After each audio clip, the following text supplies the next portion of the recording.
മുടി ഒന്ന് വെട്ടിയാലോ എന്നുള്ളതാണ് കേട്ടോ രാവിലെ തന്നെയുള്ള ആലോചന. എൻ്റെ മുടിയാണെങ്കിൽ മൊത്തത്തിൽ ഡാമേജ് ആയിട്ട് ഇരിക്കുകയാണ്. മുമ്പ് ഞാൻ വീഡിയോ ചെയ്തിട്ടുണ്ടായിരുന്നു, ഞാൻ ഇങ്ങനെ ലെയർ കട്ടൊക്കെ ചെയ്യുന്ന കാണിച്ചിട്ടുണ്ടായിരുന്നു. അപ്പോൾ ആ ലെയർ കട്ട് ഒന്ന് മാറ്റിയിട്ട് എൻ്റെ മുടി ഒന്ന് ലെവലാക്കണം എന്നുണ്ട്. ഞാൻ ലെവലാക്കണമെങ്കിൽ ഇത്ര മാത്രം മുടി ഞാൻ വെട്ടണം കേട്ടോ. ഞാനിത് അമ്മയ്ക്ക് കാണിച്ചു കൊടുത്തപ്പോൾ അമ്മയ്ക്കാണെങ്കിൽ മുടി ഒട്ടും വെട്ടുന്നത് ഇഷ്ടമല്ല. പിന്നെ അവർ പറഞ്ഞ് ഞാൻ തീരുമാനമൊക്കെ മാറ്റിയിട്ട് പിന്നെ ഞാൻ ലെയർ കട്ട് തന്നെ ചെയ്യാമെന്ന് വിചാരിച്ചു. പിന്നെ ചെയ്യണം എന്ന് വിചാരിച്ചിട്ട് ചെയ്യാതിരുന്ന് കഴിഞ്ഞാൽ ഭയങ്കര ഒരു മനസ്സമാധാനക്കേടാണ്. പിന്നെ അത് മാത്രമല്ല, എൻ്റെ മുടി മൊത്തം ഡാമേജ് ആയി സ്പ്ലിറ്റ് ആയിട്ട് ഇരിക്കുകയാണ് കേട്ടോ. സ്പ്ലിറ്റ് ആയ മുടി നമ്മൾ വെട്ടിക്കളയാതിരുന്ന് കഴിഞ്ഞാൽ പിന്നെ നമുക്കൊന്നും അത് ചെയ്യാൻ വേണ്ടി പറ്റൂല. പിന്നെ ഞാനിങ്ങനെ ബണ്ണൊക്കെ ഇട്ടിട്ട് ഞാനിത് ലെയർ കട്ട് തന്നെ ചെയ്യാണ് കേട്ടോ. അപ്പോൾ എനിക്കിത് കണ്ടോ, ഇങ്ങനെ കാണുമ്പോൾ എനിക്ക് ഭയങ്കര ഇഷ്ടമാണ് മുടി. കാരണം ഇങ്ങനെ സ്ട്രെയിറ്റ് അല്ല, ലെവലായിട്ട് എൻ്റെ മുടി ബാക്കിലും ഇതുപോലെ ഇരിക്കുന്നതാണ് കേട്ടോ എനിക്കിഷ്ടം. പിന്നെ എൻ്റെ അന്നത്തെ ഒറ്റ തോന്നൽ ലെയർ കട്ട് ചെയ്തു പോയി. ഇനിയിപ്പോൾ ലെവലാക്കണമെങ്കിൽ ഞാൻ അതിന് മാത്രം മുടി കയറ്റി വെട്ടണം. പിന്നെ ഇങ്ങനെ ചെയ്യുമ്പോഴൊരു ഗുണം എന്താണെന്ന് വെച്ചാൽ മുടി അത്യാവശ്യം ലെങ്ത്തും ഉണ്ടാവും, മുടിക്ക് നല്ലൊരു ഓളിയും തോന്നിക്കും കേട്ടോ ഇങ്ങനെ ലെയറായിട്ട് കിടക്കും. അപ്പോൾ അജിയുടെ ഏത് ഹെയർ കട്ടാന്ന് ചോദിച്ചിട്ടുണ്ടായിരുന്നു. ഈ കട്ടാണ് കേട്ടോ ഞാൻ ചെയ്യുന്നത്, ഞാൻ സ്വന്തമായിട്ട് ചെയ്യുന്ന കട്ടാണ്. അപ്പോൾ രാവിലെ തുടങ്ങിയതാണ് മുടി വെട്ടേണ്ട കാര്യവും പറഞ്ഞിട്ട് ഇപ്പോൾ ഉച്ചയായിട്ടുണ്ട് കേട്ടോ. ഇനി കറിക്കുള്ള പരിപാടി നോക്കണം. അപ്പോൾ അമ്മയുടെ അടുത്ത് പോയിട്ട് മുരിങ്ങയില പറിക്കാൻ വേണ്ടി പോയതാണ്. മരമൊന്നും നോക്കണ്ട കേട്ടോ, മരമൊക്കെ കുഞ്ഞു മരമാണ്. ഇത്തിരി ആകുമ്പോഴത്തേക്ക് ഒന്നില്ലെങ്കിൽ അമ്മ പറിക്കും, ഒന്നില്ലെങ്കിൽ ഞാൻ പറിക്കും കേട്ടോ. പിന്നെ എല്ലാ ദിവസവും എന്താണ് ഈ കറി വെക്കേണ്ടതെന്ന് ആലോചിക്കുമ്പോഴാണ് കേട്ടോ എനിക്ക് ഭ്രാന്ത് വരിക. ചിക്കനോ മീനൊക്കെ ഉണ്ടെങ്കിൽ അന്നത്തെ ദിവസം അങ്ങ് കഴിഞ്ഞു. അല്ലാത്ത ദിവസങ്ങളിൽ കറിക്ക് കണ്ടുപിടിക്കൽ ഭയങ്കര റിസ്ക് ഉള്ള പണിയാണ്. അപ്പോൾ ഇന്ന് ഞാൻ മുരിങ്ങയിലയും പരിപ്പും കൂടിയാണ് കേട്ടോ വെക്കുന്നത്. അപ്പോൾ പരിപ്പൊക്കെ വേവിക്കാൻ വേണ്ടി വെച്ചിട്ടുണ്ട്.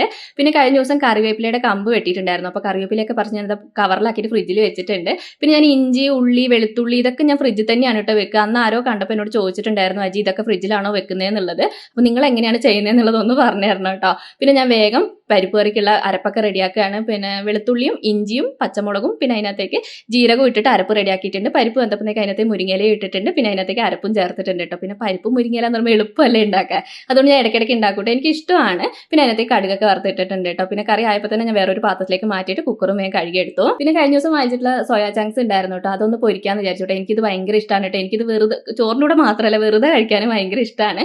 പിന്നെ ഓയിൽ നന്നായിട്ട് ഇത് കുടിക്കുന്നതുകൊണ്ട് അങ്ങനെ പൊരിച്ച് കഴിക്കുന്നത് നല്ലതല്ല എന്നറിയാം. പക്ഷേ എനിക്കിത് കറി വെച്ചിട്ട് കഴിക്കുന്നതിനേക്കാളും പൊരിച്ച് കഴിക്കാനാണ് കേട്ടോ ഇഷ്ടം. പിന്നെ അതിൻ്റെ കൂട്ടത്തിൽ ഞാനൊരു സാലഡ് ഉണ്ടാക്കാമെന്ന് വിചാരിച്ചു കേട്ടോ. ഇത് ഫ്ലിപ്കാർട്ടിൽ നിന്ന് വാങ്ങിച്ചാണ്. ഒരാഴ്ചയൊക്കെ ആയി ഞാൻ ചോപ്പർ വാങ്ങിച്ച് വെച്ചിട്ട് ഇതുവരെ ഉപയോഗിച്ച് നോക്കിയിട്ടില്ല. ബട്ടർഫ്ലൈൻ്റെ ആണ് കേട്ടോ. അപ്പോൾ ഉള്ളി ഇട്ടിട്ട് ഇങ്ങനെ ചെയ്ത് നോക്കുമ്പോൾ നന്നായിട്ട് കുഞ്ഞുതായിട്ട് വരുന്നുണ്ട് കേട്ടോ. നമുക്ക് കുഞ്ഞുതായിട്ട് വേണ്ടെന്നാണെങ്കിൽ മീഡിയം സൈസ് വേണമെങ്കിൽ അങ്ങനെയും ചെയ്യാം കേട്ടോ. പിന്നെ എനിക്കിങ്ങനെ പച്ചക്കറിയോട് വലിയ താല്പര്യം ഇല്ലാത്തതുകൊണ്ട് കടിക്കാൻ കിട്ടാത്ത രീതിയിൽ ഞാൻ കുഞ്ഞുതാക്കി ചെയ്തെടുക്കുകയാണ് കേട്ടോ. അപ്പോൾ പിന്നെ കക്കിരി ഉണ്ടായിരുന്നു, പിന്നെ ക്യാബേജ് ഉണ്ടായിരുന്നു. അപ്പോൾ അതൊക്കെ ഇട്ടിട്ട് ഒരു തട്ടിക്കൂട്ട് സാലഡ് ഞാൻ ഉണ്ടാക്കി എടുത്തിട്ടുണ്ട്. കുറച്ച് വിനാഗിരിയും കുറച്ച് കുരുമുളകും കുറച്ച് ഉപ്പൊക്കെ ഇട്ടിട്ട് റെഡിയാക്കി എടുത്തിട്ടുണ്ട് കേട്ടോ. ആ സമയമാകുമ്പോഴത്തേക്ക് സോയാ ചങ്ക്സും റെഡി ആയിട്ടുണ്ട്. അപ്പോൾ ഇന്ന് ഉച്ചത്തേക്കുള്ള കറി പരിപാടിയൊക്കെ റെഡി ആയിട്ടുണ്ട്. അപ്പോൾ ഇപ്പോൾ എനിക്ക് ഇങ്ങനെ ഗ്ലൗസ് ഇട്ടിട്ട് പാത്രം കഴിയാൻ വലിയ പ്രശ്നമില്ല, ചെയ്ത് അങ്ങ് ശീലമായിട്ടുണ്ട്. ഇടാൻ മറന്നു, അതാണ് കേട്ടോ ഏറ്റവും പ്രശ്നം. അപ്പോൾ ഇന്ന് ചോറിന് പരിപ്പ് കറിയും ഉണ്ട്, പിന്നെ സോയാ ചങ്ക്സ് പൊരിച്ചതും ഉണ്ട്, പിന്നെ അമ്മ അപ്പുറത്ത് ക്യാബേജ് തോരൻ തന്നിട്ടുണ്ടായിരുന്നു. ക്യാബേജ് തോരനും മോര് കറിയും പിന്നെ നമ്മളിപ്പോൾ ഉണ്ടാക്കിയിട്ടുള്ള സാലഡും ആണ് കേട്ടോ. അപ്പോൾ ഇതാണ് ഇന്ന് ഉച്ചത്തേക്ക് കഴിക്കാനുള്ളത്. അപ്പോൾ ഇന്നത്തെ വീഡിയോ ഇത്രയേ ഉള്ളൂ. അടുത്ത വീഡിയോയിൽ കാണാം കേട്ടോ.